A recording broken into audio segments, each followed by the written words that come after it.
Hey guys, so today's the day we're putting up the ceiling.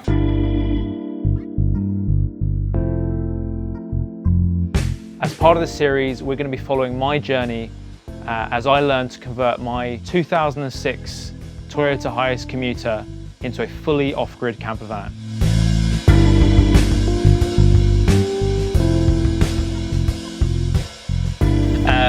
Now, I've changed my plan a little bit about how we're going to do this.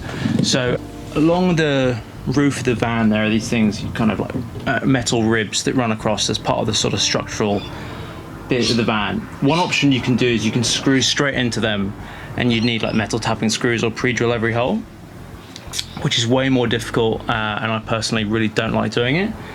The other option is you basically put on sort of wooden studs, which is what I've done. So I've cut some, I think these are like about 1 inch or 1.5 inch strips of ply, and I've kind of glued and screwed these into the thing, into the ribs, and that makes it way easier now for me to screw things into them.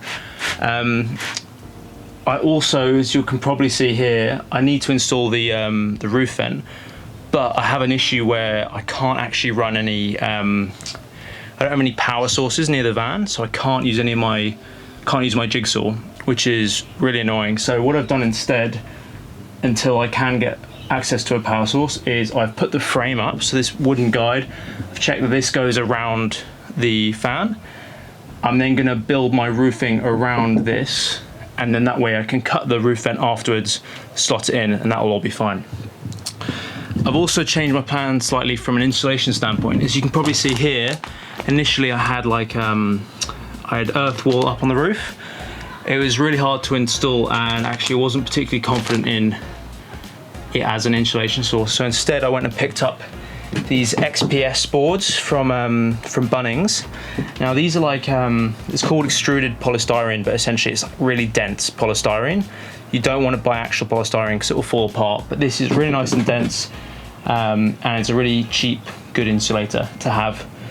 So cutting it into strips, basically spraying the back with like a mounting adhesive, and then putting it into the roof. That's not quite holding it, so what I've done is I've taken advantage of all these wooden strips, and then I'm just basically just screwing in these kind of brace pieces and then wedging it in so that can stick to the roof, and then just putting some insulation foam around the edges to kind of all tighten it in. Doing it that way, hopefully, well, A, it's a whole lot easier to install with one person, and B, I think it'll just produce a better result, because I'm actually not a massive fan of the insulation foam, of the insulation wool. It's sort of not particularly nice to use, and yeah, so if anyone wants to buy some leftover insulation wool, give me a shout. But yeah, otherwise, this, I'm not screwing this piece here, I'm not screwing, where is it? There you go. So you can probably see there's this frame there. That's the skylight. I'm not screwing that into the roof at the moment. I'm just using Sikaflex to stick it on. When I mount the roof vent above, what I'm going to be doing is screwing in from the outside using galvanized screws, so that has something to purchase on. It strengthens the area, A, but it just means that there's a really nice grip between the top and the bottom. Yeah, pretty much on track, as you can see. Walls are looking good. I found out today that the bulkhead works quite well for a safety standpoint. I had to emergency stop and all this timber came flying forward, but luckily that'll all be behind the cupboard, so it doesn't matter. The wood for the windows is now finished being varnished, so as soon as we finish the ceiling I'll install that. And yeah, it's just looking really nice. For the roof I'm just using tongue and groove. I've heard mixed ways of doing it in terms of painting or staining or whatever first and then installing afterwards. As it happens, I'm just gonna install it as is for the moment and then stain it afterwards, just because of time and resources. I've got someone to come and give me a hand, because I went and got these longer pieces so I could do the whole roof with one section, rather than having a joint in the middle. Bunnings will cut, you can get these really long, like 5 meter pieces, and then Bunnings will just cut them to length for you. So I'm pretty much running it right from the back all the way to here.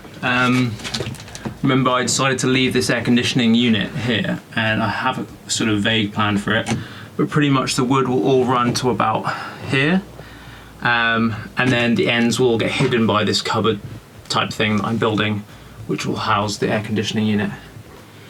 So that's the plan. Really hot day today, so it's going to be a tough one, but hopefully, especially with the second pair of hands, we'll make good progress.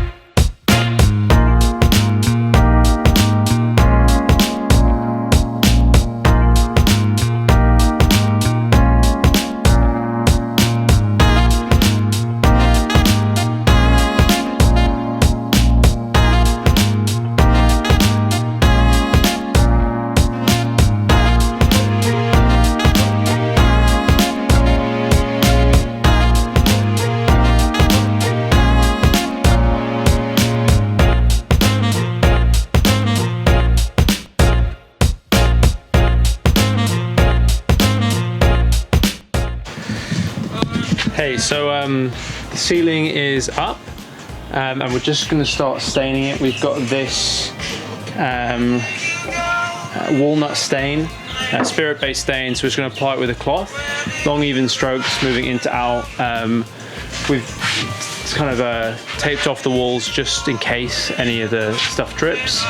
And then you see there's obviously those missing sections along the top. And actually we're going to stain those pieces before we put them in, just to avoid getting it on the wood. But it's starting to look really good. As I said in a previous clip, just when you're using your stain and varnish, just make sure you test it first, make sure you found the right color, work out how you're going to apply it so you can do it consistently, and try and use a stain only piece rather than stain and varnish combo, because it will end up having a really different finish.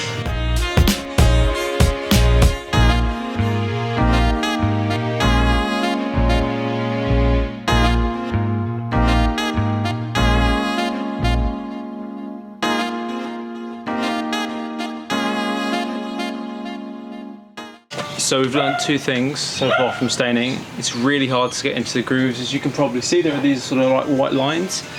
So we're just going over them with a paintbrush and then finishing it off with a rag just to make sure it's all even. The other thing is it's really hard to get stain off metal apparently, as we've just found up here. So I've just taped up this whole section so that it's a bit easier to go, because the wood is literally against the metal. But hopefully as you can see, it's coming along really nicely, making the van look seriously professional.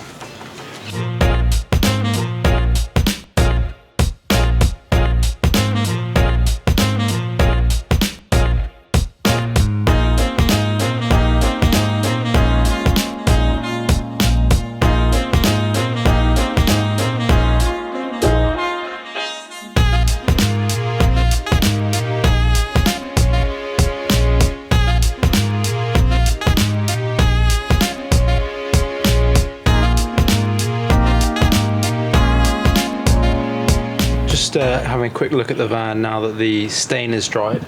A couple of things we've learned from our first go at staining. Firstly, stain your wood before you put it in. It's really, really hard to get into the grooves and just not get it on other things. It's super messy, and it's actually quite difficult to stain above your head. So yeah, my first thing would be, even if you want to measure it all up first, take it out again and then stain it. That would be better than what we've done. Second, make sure all your bits of wood are like properly clean and sanded. I've realised we've got a bit of there's some of the sort of residue from the stickers that were on there, like the barcodes and that kind of thing. And also I think one or two of them during the installation process of the insulation got expanding foam on it or something. And anyway, what that just means is the stain can't go into the wood. So it just ends up looking a bit dodgy. But all in all, I'm actually super happy with it. I'll just spin you around so you can see. We've got a really nice deep wood colour. And then I can go and install the window frame so it all matches up. But yeah, super happy. Obviously the ceiling's still missing. There's two long sections down the sides. I'm going to measure them and then sort of semi-install them, then stain them outside the van, and then put them in, just so there's no risk of getting it on the white walls, because that's just a pain. But yeah, how good does this look?